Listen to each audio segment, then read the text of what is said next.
It all begins in a cottage in the middle of the woods. It is a night full of heavy storms.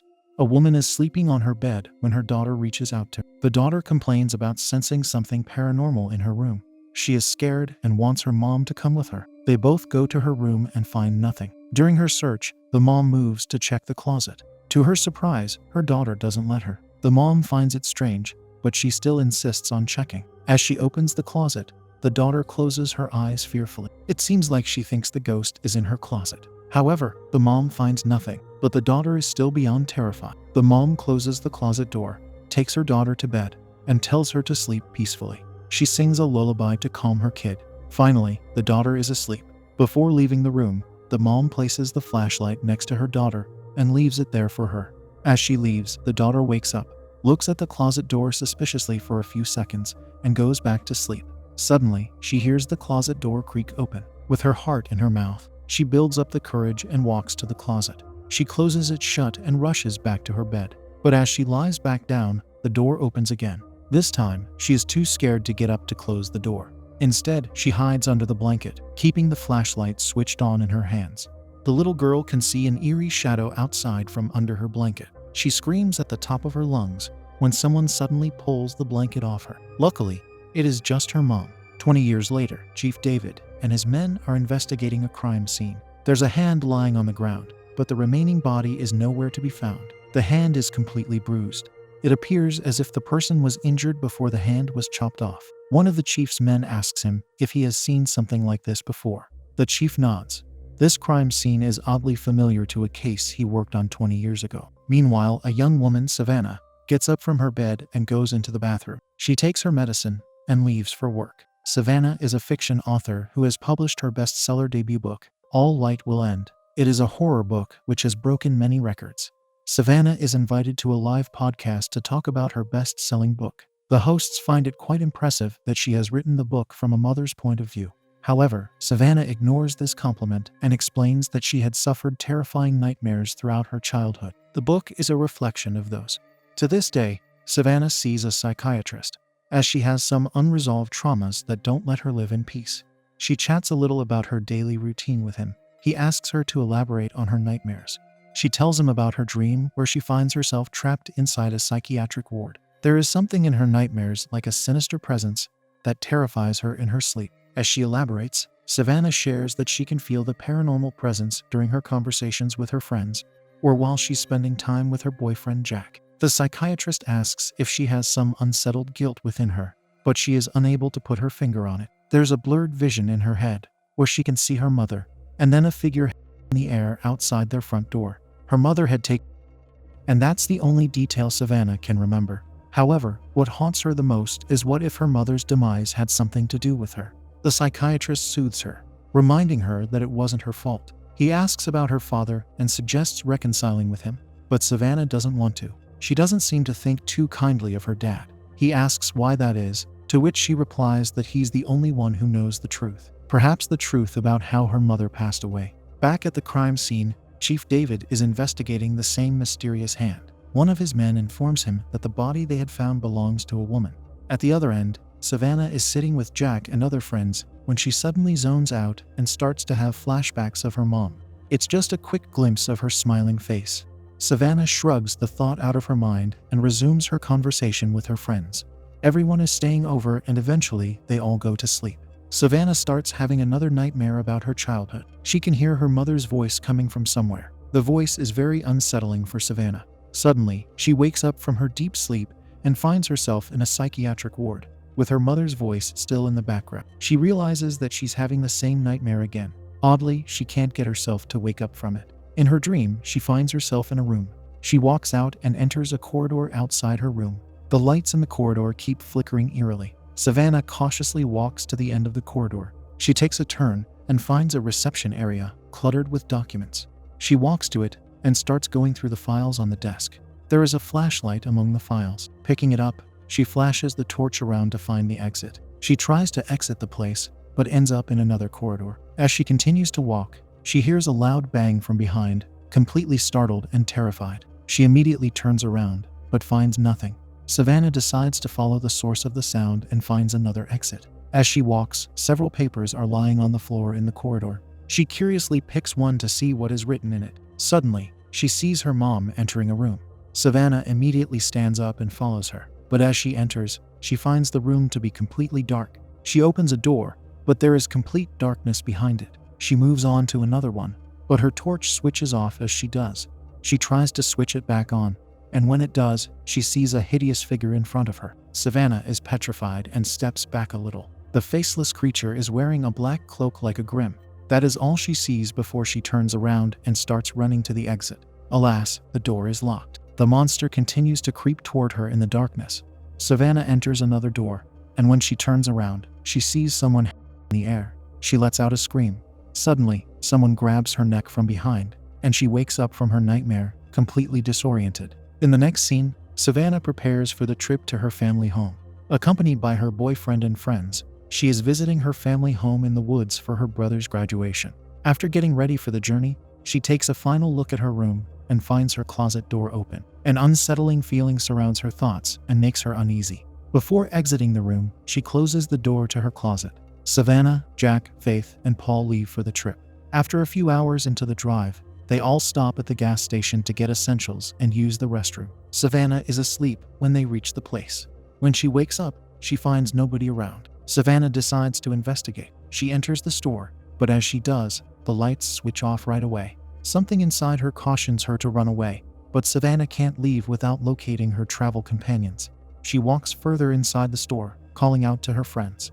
Savannah keeps walking when she comes across a door to a restroom. She knocks on it, waiting for a response, but hears nothing. After walking a few more steps, another door appears before her. This time, her efforts pay off, and it swings open with ease. Upon entering, the door closes behind her. Panicked, Savannah starts to knock on it as hard as she can, but nobody responds. Savannah takes out her phone, switches on the flashlight, and begins to inspect the room she's in. Suddenly, she finds a girl standing before her, with her finger on her lips, indicating her to remain silent. It's the same little girl from earlier. It is Savannah's childhood. Savannah starts to follow her silently. The young Savannah walks further, stops behind a door, and starts peeking. They can listen to their parents conversing with each other. Her father is talking about finding another body and asks her mother to end whatever she's doing. It seems like he is accusing her of taking someone's life. Her mother argues back and confronts him about his accusation. He just asks her to keep the TV off so Savannah doesn't see what's happening in the news. Little Savannah signals the older Savannah to follow, and they walk outside the cabin toward the forest. Savannah appears to be reliving her own memories. So much for staying at the gas station. The two approach another house and open the door. Savannah is shocked at what she sees inside the room. At the same time, she wakes up and realizes they have finally reached the cabin. That was just another one of her nightmares. Meanwhile, the chief is still investigating the missing body parts they had found. To study the case further, they visit an old lady. She had reported about finding a head. At the other end, Savannah and her gang open the door leading to the cabin. The place still has an uncanny atmosphere. The lights are out, and they find a figure sitting on the couch. Savannah's heart is beating out of her chest in fear, but she holds her ground in front of her friends. Thinking it's an intruder who has broken in, Savannah is about to hit him with a rod when suddenly, the person turns around and raises his arms in surrender. To her relief, it is Savannah's brother, Leland, and the lights are out because of some power breakdown. Both of them start chatting and catching up on each other's lives. Savannah feels alive for the first time in a while. They are all sitting outside around a fire, telling haunted tales. Leland tells them an incident in which he describes watching a black hooded figure, which turned out to be a scarecrow. The description leads Savannah to think about the dark creature she had seen in her nightmare. After that, Savannah doesn't feel like socializing anymore and heads off to bed. Paul also leaves as he has to use the restroom. He goes inside their dad's room to use the bathroom, but as he comes out, something odd catches his attention. Meanwhile, Savannah is taking a shower. She hears a weird noise and leaves the bathroom to investigate. She walks through what looks like the corridor from her nightmares and identifies the same exit sign. She ignores it and returns to the bathroom to find the word liar written on the misty mirror. Savannah is utterly terrified. She leaves the bathroom in a hurry and finds Paul waiting for her. He tells her about finding something strange in her parents' bedroom. All the while, Leland, Jack, and Faith are talking to each other, unaware of the situation inside. Leland tells them that he and Savannah used to share the scarecrow story with their friends when they were young. However, Savannah never liked telling horror stories since they gave her night. Leland believes that there was something other than the scarecrow in the cornfields that night. That was the same place where the cops had discovered all those deceased bodies 20 years ago. Meanwhile, Paul is standing on the cabin porch when suddenly he catches sight of something moving behind the bushes. He tries to focus, but gets distracted. When Paul looks again, there's no one there. He finds it odd, but doesn't notice the faceless hooded creature behind him. Savannah is sleeping in her bed, and everyone is inside their rooms as well. Savannah sees the dream again, where she finds her younger self blindfolded inside the woods. Savannah can hear Paul's voice, telling her that he found something he wasn't supposed to find. She looks down in her dream and finds blood on the ground. She looks up and sees the same Grim carrying a scythe. Savannah immediately turns around and sees her younger self again, this time without the blindfold. To her horror, the eyeballs of young Savannah are missing. The horrifying scene causes her to wake up at once from her dream. As Savannah opens her eyes, Faith is standing before her. She tells Savannah that she can't find Paul anywhere. Apparently, he has been missing since last night. Everyone begins searching for him. Soon, Faith finds something near the forest. It's Paul's phone. The group decides to split up and search the forest. Savannah, paired with Faith, is looking around for clues when she suddenly hears something. She turns to ask Faith if she heard the sound too, but Savannah can't find her anywhere. She can't differentiate between reality and her imagination anymore. She starts to hear her mother's voice, singing in every direction. She stands with her back against a tree, trying to zone out the sounds inside her head. Savannah remembers a memory of her talking to her mother. They were arguing. She was writing a book, but her mother constantly discouraged her and told her she couldn't do it. Savannah asked her what exactly she wanted from her, to which her mom gave her a flash drive and told her that this could make her a great writer. Suddenly, Savannah returns to her senses. She is lying on the ground, but she finds herself dangling between the real and the unreal. Faith's cries are echoing from a distance. Savannah tries to focus on Faith's calls, but she keeps having blurred visions of the psychiatric ward in her nightmare. She is constantly hearing distorted voices of both her mother and Faith. Savannah keeps walking, trying to get herself back to reality. Finally, she does, and discovers Faith crying on the ground. When she approaches her, she finds Paul's headless body. Faith tells her it's all Savannah's fault and plays an audio on Paul's phone. Paul's voice echoes as he is talking to Savannah. Suddenly, Savannah remembers everything. Paul had come to Savannah and tried to seduce her. He had threatened her that she would pay the price if anyone found out about her secret. Their conversation was recorded on Paul's phone. Faith asks her why she ended her boyfriend's life to hide her dark secret. She yells at Savannah, demanding to know the secret that she wanted to keep so desperately that she had ended Paul's life. Faith has an axe in her hand, and her eyes are filled with fury and revenge. Savannah backs off and tells her that she hasn't done anything. Suddenly, Leland appears and finds Faith approaching Savannah with an axe in her hand. Meanwhile, Jack is still trying to find Paul when he sees the blood trail on the ground. He follows and finds fresh blood splattered on forest plants. Jack runs to find the source, but is unaware of the terrifying sight that awaits him. Savannah is sobbing beside Leland while he lies on the ground, severely injured. His body is cut open from several places, and blood is oozing out of him. Faith looks petrified, realizing that she attacked Leland. She keeps screaming that it was an accident. Savannah starts to recall all her lost memories. She remembers her conversation with her mother. She had read the story her mother had given her. Savannah had confronted her mother for something. Suddenly, Savannah remembers. She picks up the axe and walks toward Faith, who is terrified and keeps repeating that it was an accident. But Savannah doesn't listen. In a surprising turn of events, Savannah confesses that she had claimed her mother's life. She had suffocated her with a pillow and then hung her body. She took revenge on her mother for tormenting Savannah for so many years.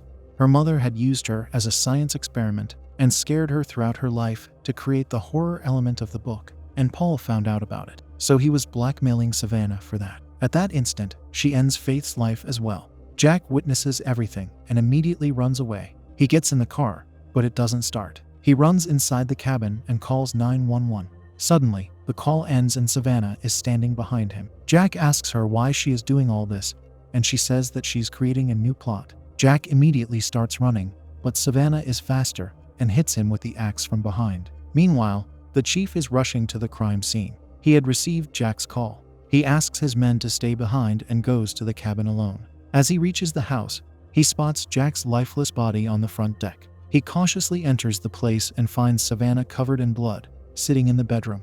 Instead of arresting her, the chief informs the others that the area is clear and leaves. It turns out the chief is Savannah's father. Earlier, Savannah's father remembered entering the wreck 20 years ago when his wife committed the same atrocities as Savannah. He remembered coming home and finding the catastrophe that had shaken his entire life. Later on, Savannah walks through the forest and reaches a clearing lit up with countless candles. In the middle lies the horrible costume of the Grimm, which she wears immediately and smiles. Savannah's mother had created that in Savannah's life to write a story. She had claimed the lives of several people to bring more horror. Now, Savannah has done the same to write the next book. She has ended the lives of several innocent people. The chief, while investigating the bodies, had known that Savannah was the culprit. He had been protecting his daughter all along, just like he had protected his wife 20 years ago.